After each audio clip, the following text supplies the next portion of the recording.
Buah manis dari kejujurannya selama menjalani proses persidangan, sehingga bisa membongkar semua skenario yang telah dibangun oleh Ferdy Sambo dalam berusaha menutup-nutupi kasus pembunuhan berencana terhadap salah satu ajudannya, yaitu Brigadir Nofriansah Yosua Huta Barat. Langsung dari Istana Negara, Presiden Joko Widodo berikan hadiah berupa uang tunai kepada Richard Eliezer Pudihang Lumiu. Namun sebelum lanjut ke inti pembahasan videonya, alangkah mulianya jari pemirsa untuk menekan tombol subscribe serta klik lonceng notifikasinya agar tidak terjadi kesalahpahaman. Simak video ini sampai habis. Setara dengan institut, nilai Richard Eliezer dapat hadiah bertubi-tubi. Keberadaan Richard Eliezer sebagai GC juga seringkali bisa mengundang perdebatan. GC secara universal biasanya diberikan pada pelaku yang memegang peranan kecil dalam suatu tindak pidana. Namun Ketua Setara Institut Hendardi menilai status GC yang disandang Richard Eliezer perlu diapresiasi.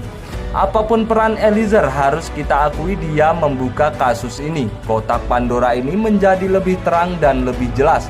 Dan itu toh memang diapresiasi baik oleh pengadilan negeri tingkat pertama maupun peradilan etik, ucap Hendardi.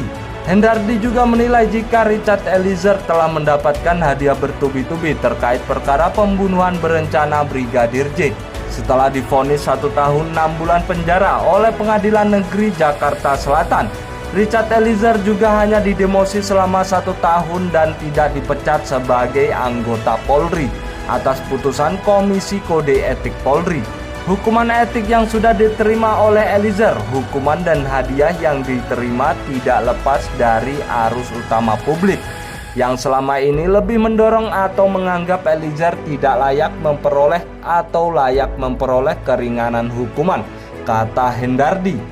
Menurut Hendardi, hadiah bertubi-tubi bagi Eliezer berbanding terbalik dengan putusan-putusan etik sebelumnya yang menimpa belasan anggota Polri, khususnya dari Polda Metro Jaya yang merupakan korban prank dari terdakwa Ferdy Sambo. Hadiah yang meringankan bagi Richard Eliezer ini saya lihat sih sebagai hadiah yang meringankan dan bertubi-tubi. Maksudnya dari putusan hukuman pidana sendiri paling rendah. Kemudian jaksa juga tidak mengajukan banding, artinya itu inkrets, jelas Hendardi. Di sidang etik juga Richard Eliezer memperoleh hukuman yang ringan dan dikembalikan lagi menjadi polisi. Itu berbanding terbalik dengan putusan-putusan etik sebelumnya yang menimpa belasan anggota Polri yang lain, khususnya dari Polda Metro Jaya. Imbuh penjelasan Hendardi. Menurut Hendardi, nilai keadilan yang dipertanyakan terhadap putusan Baradae sangat relatif.